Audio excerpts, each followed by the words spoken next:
ಏನ್ ದೋಸ್ತ ಎಲ್ಲ ಆರಾಮಲ್ಲ? Time pass. ನಾ ಸುಮ್ಮನಿಷ್ಟು ವಿಷಯ ನಿನ್ ಜೊತೆ ಮಾತಾಡೋಣ ಅಂತ ಹೇಳಿ ಈ ವಿಡಿಯೋ ಮಾಡ್ಲಿರ್ತೇನೆ. 3 ವಿಷಯಗಳು ನಮ್ಮ ಸುದೈವದಿಂದ ನಮ್ಮ ಜೀವನದಾಗ ಲಘು ಲಘು ಆಗಿ ಹೋದು.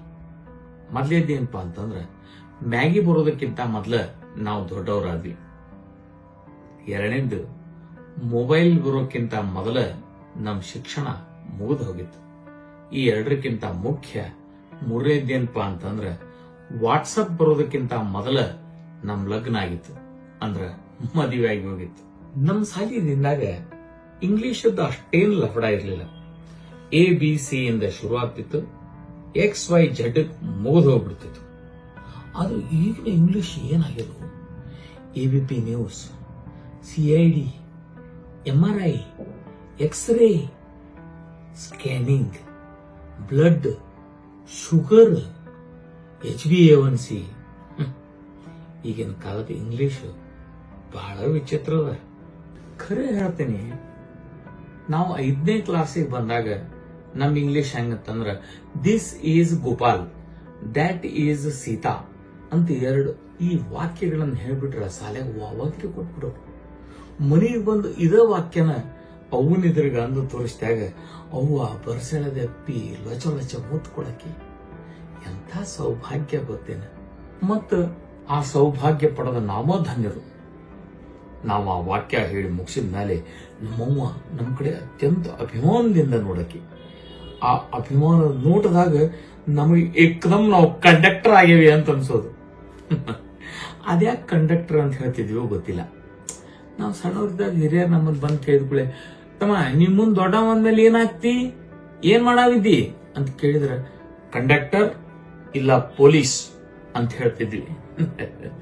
ಯಾಕೋ ಗೊತ್ತಿಲ್ಲ, ನಿಮಗ್ ಸುಳ್ಳು ಅನಿಸ್ಬಹುದು. ನಾವು 10ನೇ ಪಾಸ್ ಆದಾಗ ಅಂದ್ರ ಮ್ಯಾಟ್ರಿಕ್ ಮುಗಿಸಿದಾಗ ಪರ್ಸಂಟೇಜ್ ಎಷ್ಟಾತು ಅಂತ ಯಾರ್ಯಾರು ಕೇಳ್ತಿದ್ದಿಲ್ಲ. ಆ ಕೇಳೋದು ಬ್ಯಾರೇನೇ ಇತ್ತು. ಆಗೇನ್ ಕೇಳ್ತಿದ್ರಂದ್ರ ಎಲ್ಲಾ ವಿಷಯ ಒಂದ ಹೊಡೆತಕ್ಕ ಮುಗಿಸಿಯಲ್ಲ, ಯಾವುದು ಉಳಿಸಿಲ್ಲಲ್ಲ ಅಂತ. ನಾವು ಹ್ಞೂ ಅಂತಂದ್ರ ಅವ್ರಿಗೆ ಎಷ್ಟು ಆನಂದ ಹೋದ್ರಿ. ಮತ್ ನಮಗ ಅವ್ರಿಗೆ ಅಷ್ಟ ಅಲ್ಲ, ಇಡೀ ಊರಿಗೆ ಆನಂದ ಆಗೋದು. ನೋಡ್ರಿ, ಎಂತ ಸಣ್ಣ ವಿಷಯ ಎಷ್ಟು ದೊಡ್ಡ ಆನಂದಕ್ಕೆ ಕಾರಣ ಆಗೋದು ಅಂತ. ನೋಡ್ರಲ್ಲ, ಊರಿಗೆ ಆನಂದ ನೀಡುವಂತ ವಿಷಯ ಎಷ್ಟು ಸಣ್ಣದು, ಎಷ್ಟು ಪುಟ್ಟದು ಅಂತ. ಈಗೆಲ್ಲ ವಿಶಾಲ, ಈಗೆಲ್ಲ ವಿಸ್ತೃತ, ಈಗೆಲ್ಲ ಗಹನ.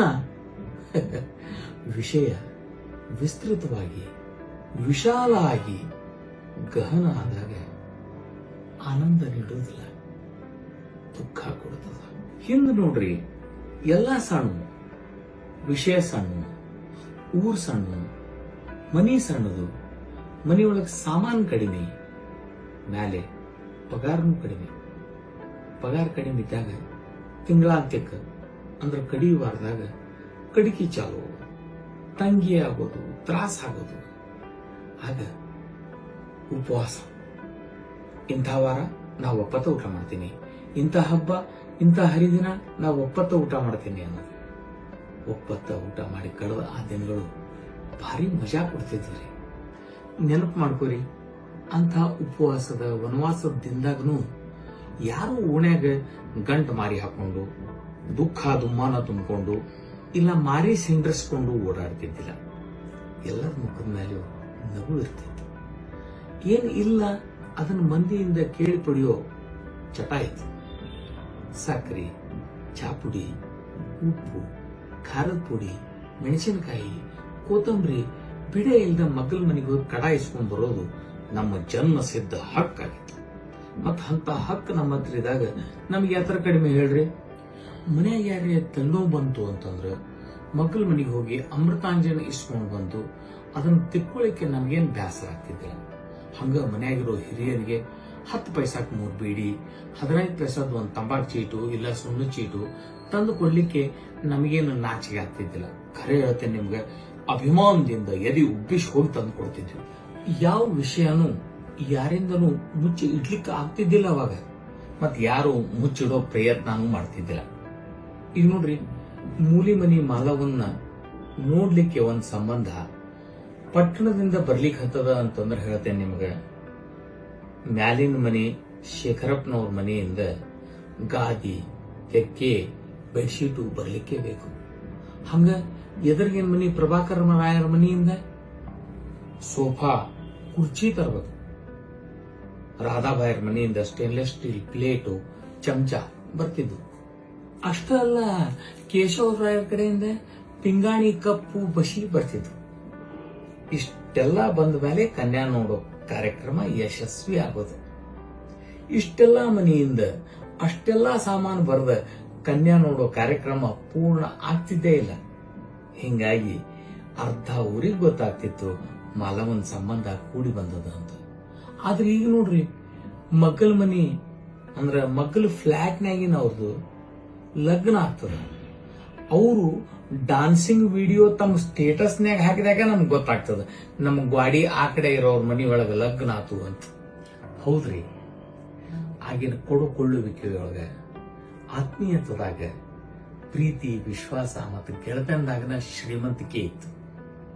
ಈಗ ಅದಕ್ಕೆ ಇದನ್ನ ನಾ ಎದಕ್ಕೆ ಹೇಳಿಗತ್ತೀನಿ ಅಂತಂತಂದ್ರೆ, ಅದನ್ನ ನಾವು ಜತನದಿಂದ ಮತ್ತೆ ಕಾಪಾಡಿಕೊಳ್ಳೋಣ, ಮುಂದುವರ್ಸ್ಕೊಳ್ಳೋಣ. ಗೆಳೆಯರ ಜೊತೆ ಭೇಟಿ ಆಗ್ರಿ, ಮಾತಾಡ್ರಿ, ಸಾಧ್ಯ ಆದ್ರೆ ಕೇಳ್ರಿ ಅವ್ರನ್ನ. ಊಟ ತಿಂದೋಸ್ತ ಆರಾಮಿದೆಯಲ್ಲ, ಎಲ್ಲಿ ದುಃಖ ನೋವು ಏನೂ ಇಲ್ಲಲ್ಲ. ಈ ನಿಮ್ಮ ಪ್ರಶ್ನೆಯ ಸುಮಧುರ ಶಬ್ದಗಳನ್ನ ಕೇಳಿ ಮತ್ತ ಬದುಕಿನ ಜೀವಂತಿಕೆ ಹುಟ್ಟಿ ಬರ್ತವೆ. ಎಲ್ಲರ ಜೀವನದಾಗೂ ಜೀವಂತಿಕೆ ಹುಟ್ಟಿ ಬರಲಿ ಅಂತ ಆಶಿಸ್ತೇನೆ.